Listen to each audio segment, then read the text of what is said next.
Fantastically Spooky Halloween banner has some pretty good units, but are any of them worth your red coins? How's it, everybody? Celtic Link here. We're back for another Dokkan battle video. In today's video, we are looking at the units available on this year's Fantastically Spooky Dokkan Festival banner and determining whether any of them are worth your hard-earned red coins. There are couple factors we need to consider before choosing the unit from this banner we would like to spend our 400 coins on. First and foremost, as with every recommendation I have made since July of this year, is if you had not picked up the LR Super Saiyan 4s or the LR Super Saiyan Gods from the 7th year anniversary, any unit on this banner, unless you're sitting on over 1,500 coins, any unit on this banner is not worth your coins over those two units. These two units will be returning on the Dokkan Festival Tanabata banner, or the Christmas banner for us here on Global. We should see this banner come around Christmas Day on Global, and it will feature the return of the Vegeta and Trunks, who should be coming in November-December timeframe. We shall see the exact date here soon, but it will also feature the first return of the LR Super Saiyan God and Super Saiyan 4s. Now, this banner isn't typically worth your stones for summoning on, but what it does is provide you an opportunity to purchase these two LRs for the first time with your red coins. And had you not picked these up, this is where the focus of your red coins should be.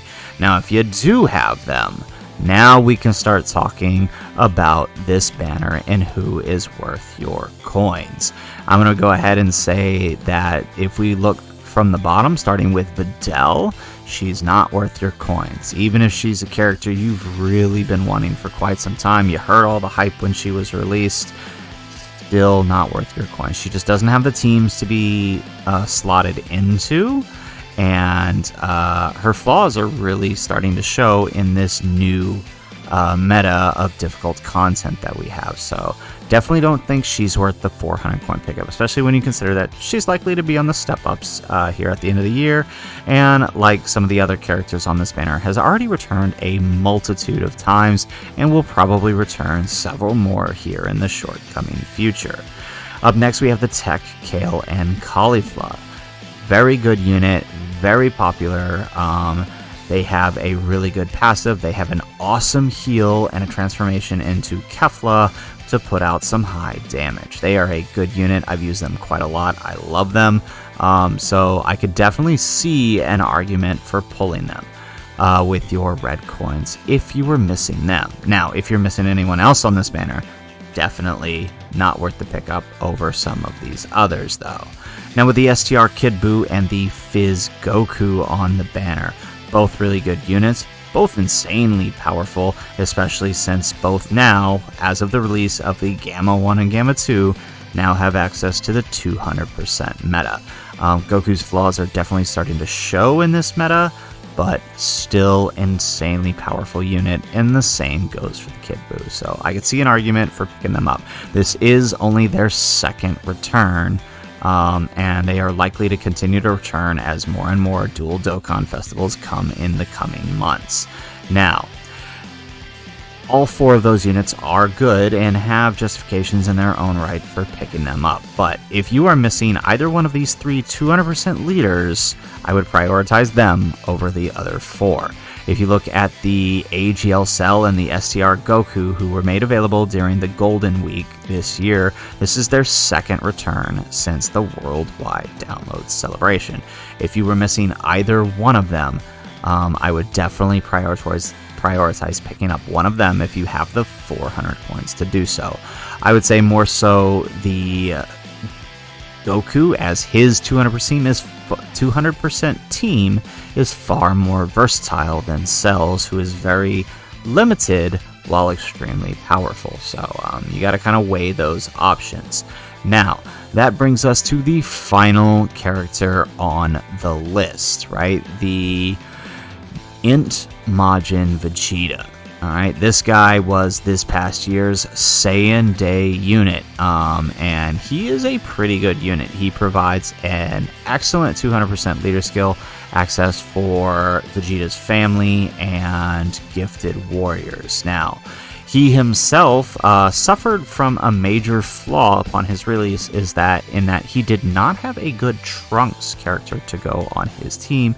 And if you come and pull over here and look at his passive, I have it up here, that Trunks is necessary for activating his entrance animation and reducing and giving him his damage reduction. He didn't have a good one. Even the banner unit, which was a Trunks included in the name, just didn't cut it. But if he has that Trunks, he can be an insanely powerful tank. While not putting out high damage, he does guard and he does reduce damage pretty well. Now, with the release of the Vegeta and Trunks, whenever those guys come to Global, he will now have access to a good card with Trunks in his name that can be used to activate his passive. So I would definitely recommend, if you plan on summoning for that card, then MAJIN Vegeta could be a good pickup. And honestly, looking at the entire list here, as good as Cell is, trust me, I love Cell. He's a great unit, and I'm never going to stop praising him. And looking at the STR Goku, as far as 200% leaders go, I would have to say MAJIN Vegeta is the #1 choice out of all of these, assuming you've met all other conditions. Now, I say that for one major reason. Not only is he a good tank once he has access to that good Trunks, but I say that because of specifically what type of unit he is. He is the Saiyan Day unit, as I mentioned earlier, and if we scroll on down here, if I can find him, the Int Broly, he was the year prior's Saiyan Day unit. Now, outside of Worldwide Download Celebration with the Memorial Dragonstone tickets and the New Year's step-ups, Broly's only returned twice. He returned on Majin Vegeta's banner, and he returned on Super Vegeta's banner. And I believe on Global, that wasn't even the case. No, I'm sorry, correction. On JP, he returned on the Android's banner, where on Global, he did not, right? So on Global, we've only seen him twice, whereas JP, they've seen him 3 times. So if history is to repeat itself, and we have another situation here with the Majin Vegeta where he's not going to show up again until step-ups and again until next year's Saiyan Day, there's a good chance he may be worth your pickup, since he won't be showing up at all. Probably again, right? Since Saiyan Day this year, Broly hasn't shown up again. So I would say that in terms of timing, if you're willing to spend the coins, this Majin Vegeta is definitely worth your coins, as he won't be returning as often as some of the others on this list. So that's just my recommendation, purely based on that. You could also hold off. I do want to throw that out there. Saiyan Day isn't that far away, March 18th. You could hold off if you're willing to wait, but if you need the coins and you're missing this guy now, then I would say he is your best bet from this list. So anyways, guys, that's the video. That's my recommendation for who to choose with your red coins in the fantastically spooky Dokkan Festival.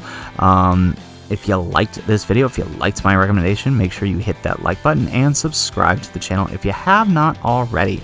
And in the comments down below, let me know, do you agree or disagree with my recommendation? I would love to hear your thoughts and your reasoning as to why.